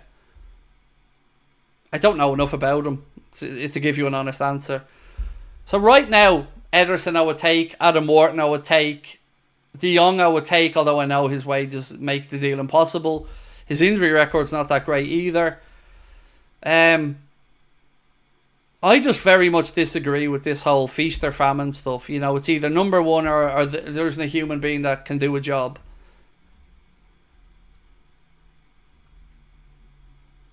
Michael said, thanks Craig and for everyone for all the good wishes. Booked up till February so far, doing it to make a better life for me and the family here in Ireland. Amazing. What part of the country are you in, Michael, if you don't mind me asking? Because I don't know if you're near my neck of the woods, mate, but Jesus, it's a hard thing to get a good painter decorator. I found that out when we were getting the living room done up, dude. It's hard to get somebody that you can trust like that, so best of luck to you. And good to hear you're booked up as well, that's brilliant. Oh, you meant the goalkeeper, Neto. Sorry, don't know. Is the honest answer there, mate. Sorry.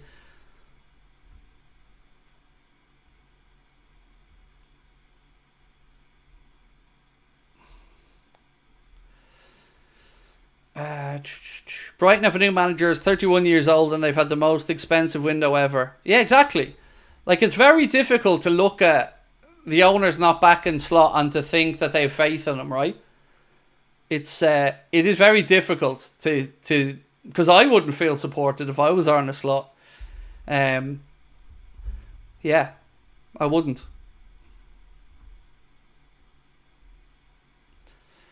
Klopp and us were robbed of more trophies and joy by FSG. Yes, we were.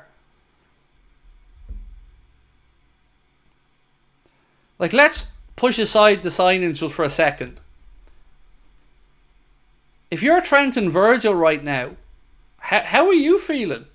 Because you're not going to feel loved, are you, by the club? It must be a very strange experience for them and their agents, seeing the club do nothing to strengthen it and show no enthusiasm to get these guys signed back up to new deals. Whichever way you paint this picture, I find it hard to see. Like, let's say they decide they're all not good enough. So Trent goes on a free next year, Virgil goes on a free, Salah goes on a free. How are we going to get back? Like, it's going to be impossible to build the squad and team back up to get challenging again. For what benefit? Because we're only 2 or 3 away now, and that goodwill would probably kick in. You could say to Trent, well, look, we're making signings. We want to win. We're bringing in X or Y. We want you to be a huge part of this. We want you to be the future captain. Stick with us, kid. You're going to win more trophies. Very hard to make that argument now when Trent's looking at TV last night, seeing his mate win the Super Cup, seeing Mbappe scoring his first game for Real Madrid, while we can't even attract Zubamendi away from a hike and a little bit of tapas.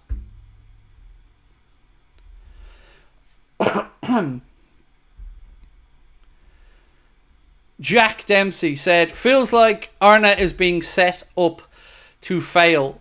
Again, I don't see the benefit of that though. Like, if he fails, the club still have to go find a new manager, still have to sort out the backroom staff.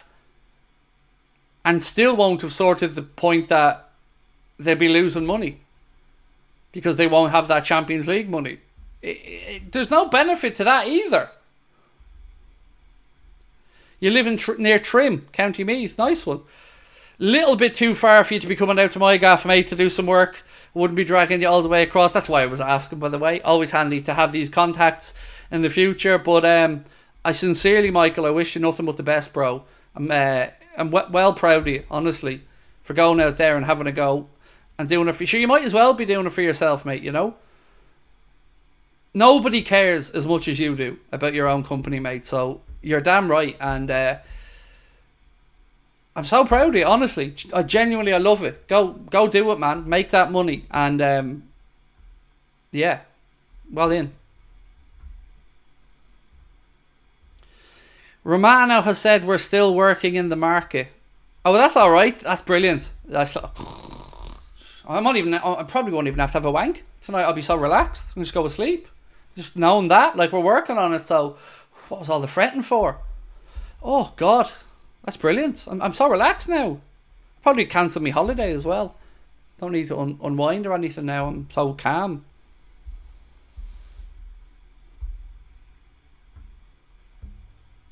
Because Fabrizio's regurgitated the same bollocks he's been writing all summer. It's fucking marvellous stuff, that.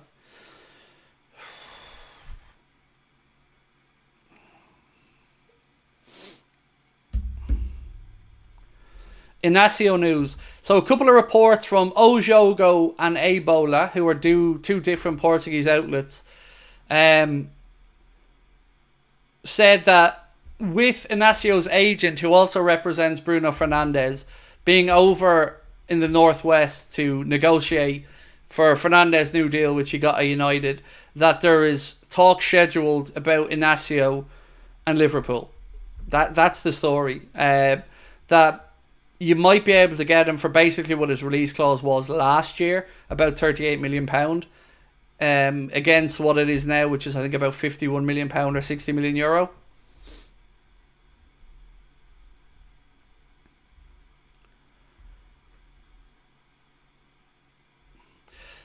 Mark said, Craig, get this. Billy Hogan came out with a comment of FSG want Liverpool to win trophies. He mentioned this in an interview during the club's pre-season tour of the States. He also mentioned the fact that Liverpool are so picky about the commercial partners they team up with because they want those blue chip brands with name recognition and prestige because that's where they want to align themselves with. That won't be there if you keep shit in the bed. Because these big brands, they want to be associated with winners. Not the winners of the accountancy award, which apparently FSG is the only trophy they want, is best newcomer in fan manipulation. Although they wouldn't really be newcomers in that, they'd probably be going lifetime achievement award there.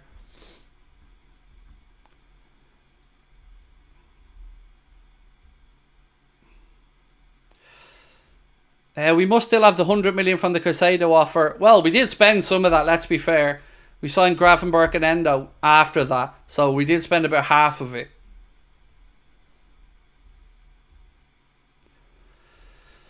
What do you think will happen by the end of the window? 1 second. What do you think will happen by the end of the window? Personally, terrified, mate. Okay. We'll get some signing over the line. No idea what position or who. We'll get a positive update on the contract extension of Trent. And some other small bullshit thing to make it look like a win. Whether it's announcing Rio Nemo has joined, or we'll get sold a vision for the future and the big next window, with the bare minimum having been done in this window. And that's fully what I expect to happen. You know, I just hope that people remember this next summer. The people who said, listen to what Richard Hughes was saying. July is going to be quiet. August is going to be busy. Well, we're halfway through August and they've made things worse. not better, worse, by publicly embarrassing everybody with Zubamendi failure and with selling Carvalho and now Bobby Clark. So I don't know how these people can defend this business anymore, whether it's Edwards, Hughes or the owners, whomever you want to hold responsible for the failures this summer.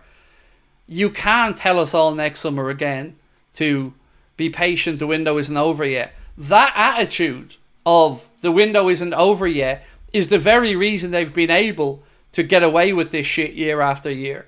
Because by the time the window is over and they haven't done what they said they were going to do, nobody can do anything about it. Then the PR machine kicks in. The journalists who are parroting the club's bullshit will pitch us the vision. Some people will fall for it. Others will maybe just concentrate on watching the footy and be distracted.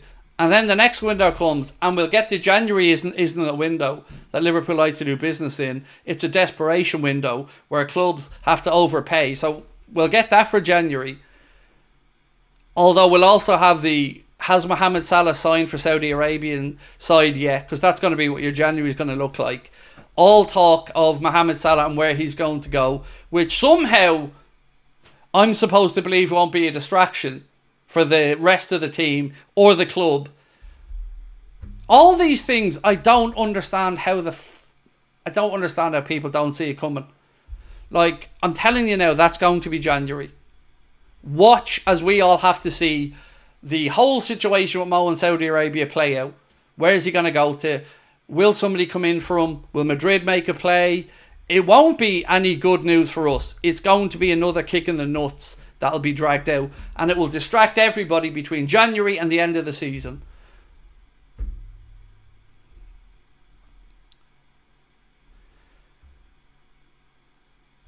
Sticks and Stone said, viewpoint, actual or lack thereof of signings aside, the big issue for me is the hype building by the club that leads to not much. It makes us fans feel angry, embarrassed and disenchanted. Cheers from Australia. I think that's a very balanced, well articulated point. They will say that they said nothing, ignoring that we all know they've briefed certain parts of the media with what they want to know. But their own catchphrase is one that I love to keep reminding them about, mate, which is they want to under-promise and over-deliver. That was trotted out again. They've never, ever, ever over-delivered. Ever. On anything. Never. They've done the bare minimum every year. We've constantly been 5th, 6th or below in net spend windows in the transfer market. We've constantly had to punch above our weight and overachieve because of the lack of investment properly in the playing squad. We've had every excuse under the sun, from COVID losses, to change behind the scenes, managers needing to assess their squad, the market not being right, it being difficult for the one position we happen to be looking for, the promise of generational talent that we then are told that we don't want to pay the money for because they're on too high money, or heaven forbid this generational talent wants some guarantees on playing time which we can't give. It's always just more horseshit. Jason Son, welcome to Anfield Agenda FC.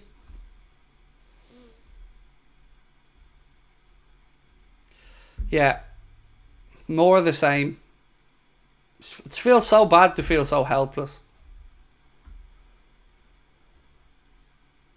Neone will lead us to the promised land. You know what? Even for the young players like Trey Neone, I feel bad. Because let's say this season, let's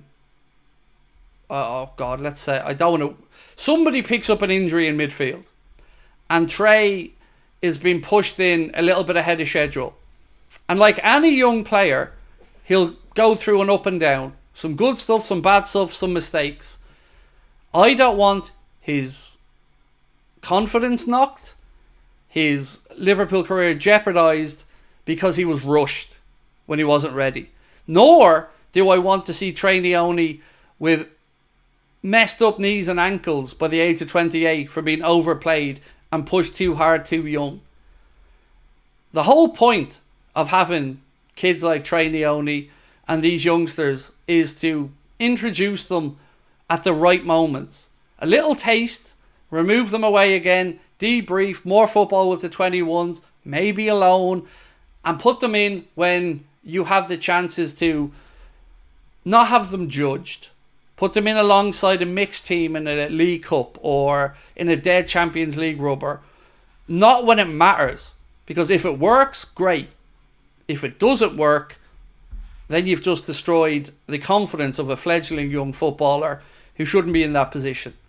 So, how am I supposed to believe with a rational brain that Bajcetic goes out on loan to get more experience because he's missed a lot of football, but the 17-year-old kid who just turned 17, that we were all told by many journalists wasn't going to be part of the first team squad too much this season because he has to develop physically and grow into the game, is now the saviour?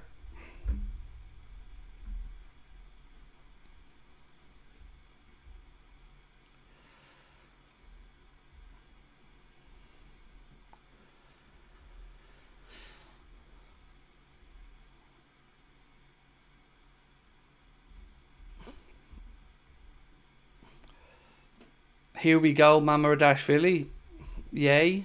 I mean, is it really a here we go? I don't know, but look, on the Mamardashvili thing, if it is here we go or not, I think it's a good piece of business. I don't have any complaints about that. I like the idea of future-proofing against Alisson leaving, and this I would class as opportunistic, and acceptable opportunistic. Something comes up that you think can future-proof you, and you can solve yourself a future headache now and probably save a few quid. Because if Alisson left next summer and we really need to go out and sign somebody, every time you ring a phone or send an email, the price goes up. So I do think that's great business. But it's not going to help us this season. And we don't all have years to write off. You know, we can't wait 2, 3, 4 years. But still spend your Sky money, your TNT money, your season ticket money. You buy your jerseys. Invest emotionally. Travel up and down the country. Fly over from a different part of the world to watch the team that you know in your heart of hearts the owner hasn't given a fuck about. But you're supposed to go over there with hope in your heart.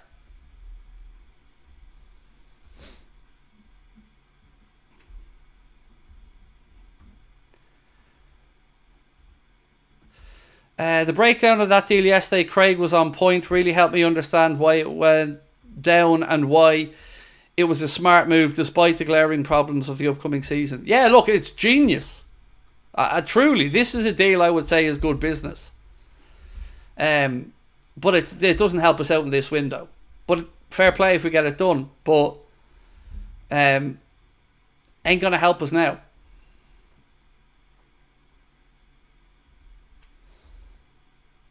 It's sustainable business. It's good business, yes. Nothing wrong with that. The Georgie Mamardashvili signing is clever. Yeah, it is. But nothing's going to change the fact we were all told that Liverpool's ambitions for this summer market, whether you're talking about Romano, Ornstein, Joyce, Pearce,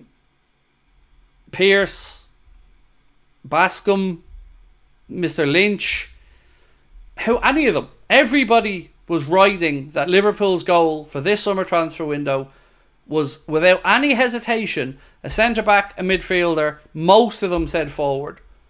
Now that one deal hasn't happened, nothing else is happening.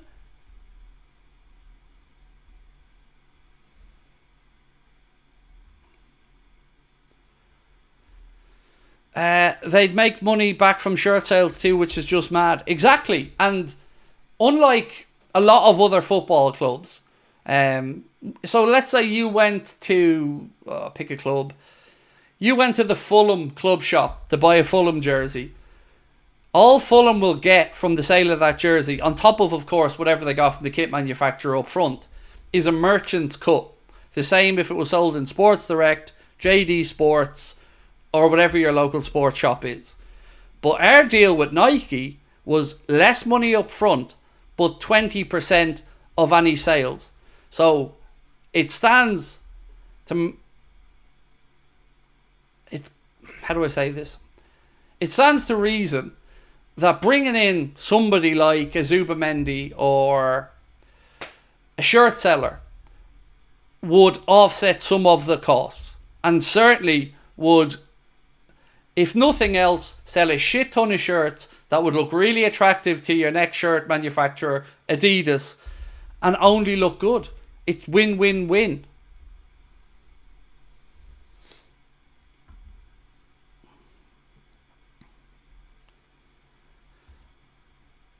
INACIO and Ederson would be good business. So I don't think Ederson's possible anymore, because it looks like Juventus are about to strike the deal for toying Coop Miners with Atalanta. And Atalanta will take that money and use it to sign O'Reilly from Celtic. So they won't sell Ederson in the same window as selling Coop Miners, especially this late in the window, because it won't leave them time to beef up their squad. So unfortunately, I think that ship has sailed. And who was the second part? INACIO.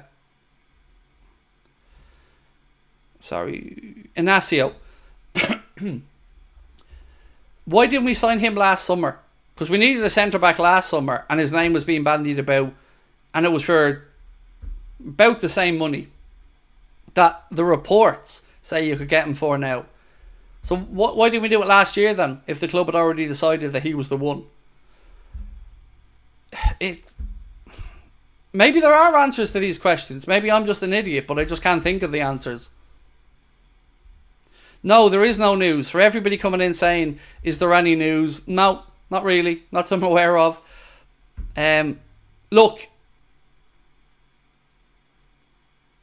you know what would sell a ton of shirts? An actual good looking shirt. Yes, it would. The club could do worse at times than nudge Nike or whoever to have a look at some of the shirt creators online, or some of the designers out there who've edited shirts, because some of them I would spend my money on in a heartbeat. Look, I'm going to go, ladies and gentlemen, because I've got to record the preview for tomorrow and do a few other bits. Tomorrow's my day off, so I'm not going to be live tomorrow unless some miracle happens and we pull a signing out of our backside. But I will see you for the game on Saturday. We'll be live from 11:30, a full hour beforehand. Appreciate you being in tonight as always. Do drop a like for me before you head off. Hit that subscribe button. And don't forget to check out the Clips channel as well. I will end this poll actually, before I forget. So will Liverpool make any signings this summer? 61% of you think no. 39% of you think we might. So yeah, not much optimism. I will see you guys on Saturday for the game. And thank you again for your